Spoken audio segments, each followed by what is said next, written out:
Greetings, everyone. I am Pete Pardo from Sea of Tranquility. Welcome to another episode of Ranking the Albums. It's our double shot Sunday here of ranking shows. We got another smallish catalog with a very cool band that long time coming here on Ranking the Albums show. This is a band formed in 1985 in the Bay Area of California, right? The San Francisco Bay Area. Originally, they were called Forbidden Evil. They shortly after changed their name to just Forbidden. The band is Forbidden, right? Considered one of the great Bay Area thrash bands, not normally mentioned in the upper echelon of thrash bands, from this time period. But, along with like Exodus and Testament and Overkill and various other bands, Heathen maybe, formed this kind of great the next wave of the big four, right? So you've got, everybody always talks about Slayer, Metallica, Megadeth, and Anthrax is like the big four. Well, Forbidden is among those bands that are kind of like the next in line. And to a lot of people, maybe the music of Forbidden, Testament, Overkill might be greater than some of the albums from some of the bands that are in the big four, right? It's an argument you can make, right? Then, of course, you got the German scene, right? You got Creator and Sodom and Destruction, right? A lot of great bands over there as well. But yeah, definitely Forbidden are a band that needs to be mentioned when you're talking about U.S. thrash from like the mid-'80s and on. And they only have 5 albums. They released a few albums. They released 4 albums over the span of like roughly around a decade. And then they broke up for like 13 years and then came back in 2010 with their so far last album. But the band is still in existence. I believe they've got a new album coming out in early 2026. So we do have a new album from them on the horizon with a greatly different lineup. They've got a new singer that they've added like within the last couple of years. So they've totally reformed, reconfigured. We'll see how that goes when the new album comes out next year. I thought maybe I should wait on this, but you know what? I've been waiting on this ranking long enough, so we're just going to go with the 5 that we have. So the lineup throughout various points in this catalog, we've got Russ Anderson, the great Russ Anderson on lead vocals.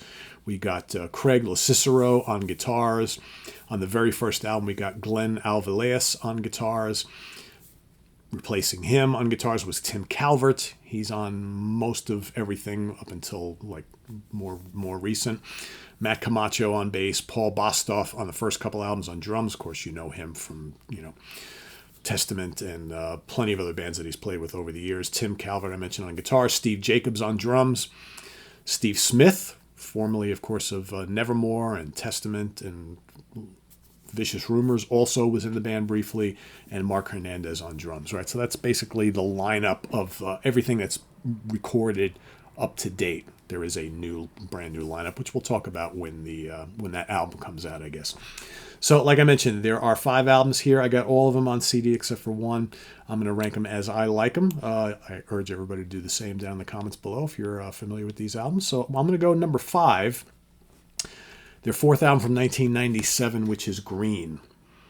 Okay, this was released originally on Gun Records, G-U-N, right? Co-produced by Patrick Coughlin and the band, who also worked with the band on the album prior to this. Here is where we see a shift in the kind of Bay Area thrash sound that Forbidden had created on their first couple of albums. This is moving much, much heavier into groove metal, kind of like Pantera style groove metal. Machine Head, that sort of thing, right? So opening track, what is the last time? It's kind of moody, right?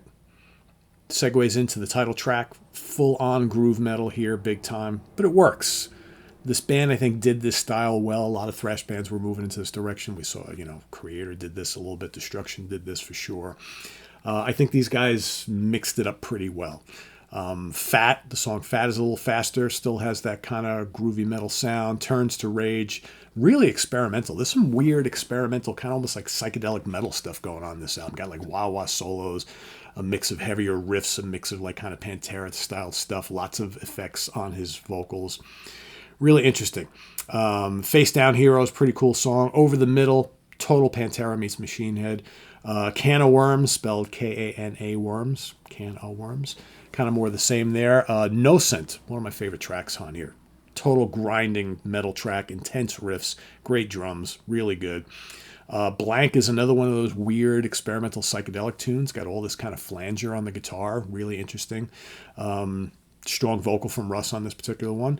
And then you got Focus, which closes the album. That's a real pummeling track. Really good song. On the whole, not all of this completely works for me, but it is a really good album. It's, if you like the style, this kind of like groove metal meets experimental metal and maybe slight industrial touch, I think you'll definitely like this. I think it's cool the band took some changes, or went through some changes and took some chances, in this time period. This is 1997. Metal's really changing all over the place, right? So, but this would be kind of like the last for them for 13 years. So maybe ultimately it wound up being a style they weren't really comfortable with. They did it and, weren't selling any records, and you know how it goes, right? Metal was kind of a hard sell right around this time until new metal is like right around the corner, but the band kind of broke up before that'll happen. But yeah, if you like the whole groove metal thing, like this kind of like experimental industrial groove metal type thing, this is well done for what it is. Kind of far removed from the classic Forbidden sound, but still pretty good. Pretty good. My number 4 is going to be Distortion. It's the only one I don't have. That's their third album from 1994. So produced by Patrick Coughlin and the band for Gun Records. So here we have Paul Bostaph has left the band by this point in time. We got Steve Jacobs coming in. Really fine drummer. He does a great job on here. Again, music kind of changing a little bit. The first 2 albums are full-on thrash. This is kind of a mix of thrash and that kind of more slower groove metal type thing. Still very heavy, though. Title track, really good opener. I love the guitar tones on this album. I think they're really well done. Russ's vocals are taking on more of a kind of like a menacing type of thing, as opposed to kind of like that the shouty, screamy thing that he does on the first 2 albums, which I think is more his style, but he does this very well too. Hypnotized by the Rhythm, total crunchorama track. I think Jacobs is nailing it on the drums. Great riffs on this song. Rape is dark and heavy, no reason. It's a total grinder. One thing I do notice on this album, I really like Steve Jacobs' drums on the album. I think he's a really good drummer. He's probably a little bit more intricate than Paul Bostaph, but Bostaph is a beast. He's amazing. I think the way the drums are mixed on this album is they're a little too high. They can kind of sound a little tinny at times, and they're so high in the mix. Other than that, his playing is great. What else we got here? A lot of good lead guitar work on that track as well. Feed the Hand is ominous, mid-pace, kind of moody. Wake Up totally sounds like the band going down that kind of Pantera rabbit hole, which there's certain tracks on this album that totally foreshadow where they go on the Green album. It's kind of the beginning of all that. Mind's Eye, some really cool rhythmic things going on. Kind of reminds me of like psychotic waltz prog metal at times. Very cool song. I like that a lot. All That Is, Total Crusher. Undertaker is more of that mid-pace, groovy stuff, heavy, kind of slow. And then they do a couple really cool covers on here. 21st Century Schizoid Band by King Crimson. Really good. Changes things up quite a bit. Really turns it into like almost like an extreme metal version of that track. It's still proggy, though. It's still got all the really cool complex parts. But, man, just shredding in all sorts of cool stuff. Really like that a bit. And then also on the CD version, you get a cool cover of the Venom classic Rip Ride, which is really good. I think it's a good album. It's definitely a good album. Something a little different from them. Like I said, it's not too far into the groove metal like this one is, although this is good. I think Distortion is kind of like a balance of the two. I like it. Pretty good album. My number 3 is going to be Omega Wave from 2010. So this is their kind of comeback album. Last album to date so far, but like I said, they do have a new one coming. This came out on Nuclear Blast Records. Produced by Craig LaCicero, their guitar player, and Tim Narducci. Here we have Steve Smith joining on guitar. Of course, like I said, Steve spent a brief time in Testament. He was in Nevermore for a number of years, Vicious Rumors as well, and you got Mark Hernandez on drums. It opens up with the instrumental Alpha Century, which basically you can hear right away, okay, the band's back into playing thrash once again, which is kind of cool. Forsaken at the Gates is a total face melter, blazing leads all over the place, pummeling riffs, great drums. Really good to hear Russ getting back to singing the way he normally sings, right? He's got that trademark roar, and he does the screams and stuff like that. Really good singer. You got the mid-paced Overthrow, which has some kind of Anthrax meets Testament vibes I'm getting on that. Adapt or Die is rapid fire stuff. If you love the fast thrash stuff, you'll love that. Swine is a little more menacing and reminds me of like Nevermore in spots. In fact, there's some Nevermore things going on this album, which I kind of dig. The moodiness of like Nevermore's music, which I really like. Dragging My Casket, another killer cut here. Big, massive riffs, blazing, shredding solos, really good. Hopnosis, another good one. Immortal Wounds, one of my favorite songs on here. Big, crushing riffs, and I think if you like their early albums, you'll love this, as well as kind of like the more recent Testament. If you like the more recent Testament albums, I think you'll dig this. Behind the Mask is a catchy thrash song. I dig that. And Inhuman Race also reminds me of Nevermore, which I kind of like. And then the title track closes, which is just absolutely blistering, fast, complex, riffery. Just that Bay Area sound that we all know and love. Killer thrash anthem. They saved the title track for last. This band does a great job of final tracks on albums, as you'll notice from my top two here. But yeah, this is a really good album. Really good album. I'm really interested to see where they go next. You know, it sucks that Russ Anderson isn't involved, but, you know, changes happen, right? But yeah, really good. Good album. Good comeback album. All right, my number 1 and 2 are almost interchangeable. Obviously, you got these are the first two albums, but I'm going to lean towards their debut, Forbidden Evil, with that classic album cover, as my number 2, 1988, Combat Records, produced by Doug Caldwell and John Cuniberti. That's the band right there, back in the day. Chalice of Blood, killer opener. Great riffs, great lead guitar. I think Russ, again, has a vocal style that's unique and really fits the style of music that they do. Love the crushing riffs of Off the Edge. Through Eyes of Glass is pummeling. I love how this band always comes up with amazing riffs. And man, Bostof's drumming is kick-ass on this album. Really good. Title track, Total Masher, Twisted into Form. March into Fire, Twisted into Form is the next album. March into Fire, so good. Got ripping leads all over the place. Feel No Pain is a total juggernaut. As Good as Dead is fast-paced and manic, really like it. And then you got the epic closer, Follow Me, which has all sorts of twists and turns, killer riffing every step of the way, blazing leads, high-pitched screams. Incredible song to close off an incredible debut album. Only to be bested, I think, by just a little bit for me by their second album, Twisted into Form, from 1990. So again, here we go. It's the second album, also on Combat Records. Michael Rosen produced this album.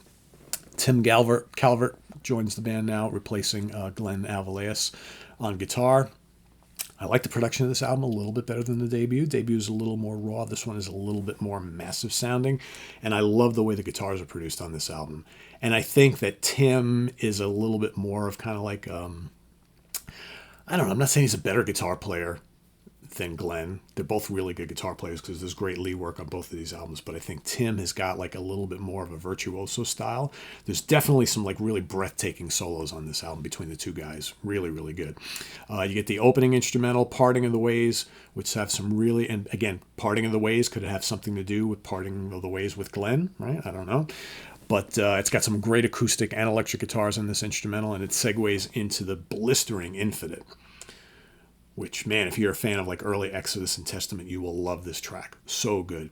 Out of Body, Out of Mind, Relentless, big churning riffs, drums are crazy. Bostov, again, doing a great job on the drums here. Step by Step is absolutely killer. I love Russ's vocals on this one. Title track, total crusher of a song.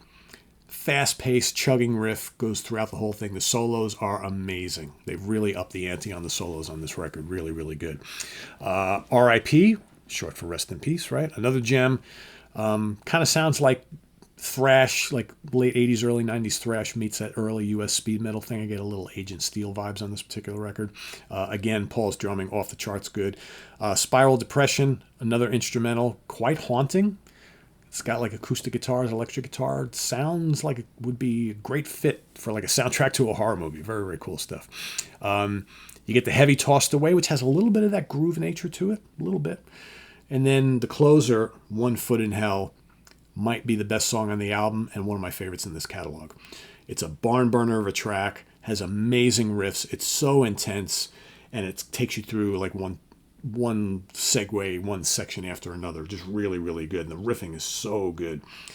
I love how both their first albums and really their last album close out with such amazing songs that arguably could be the best songs on the album.